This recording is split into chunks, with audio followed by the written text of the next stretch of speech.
Mystical Easter Rose of Jericho. The Rose of Jericho, also known as the resurrection plant or real Rose of Jericho Anastatica hieracanthica, is a fascinating plant that has been used for centuries for its alleged mystical properties.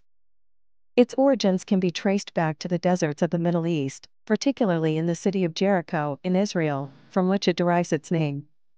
In Christianity, the Rose of Jericho holds great significance, particularly in the Easter season. The plant is believed to symbolize the resurrection of Jesus Christ, with its ability to seemingly die and come back to life. It is said that the plant can survive for years without water, but when placed in a bowl of water, it will open up and come back to life, just as Jesus rose from the dead. There are several references to the Rose of Jericho in the Bible, particularly in the Old Testament.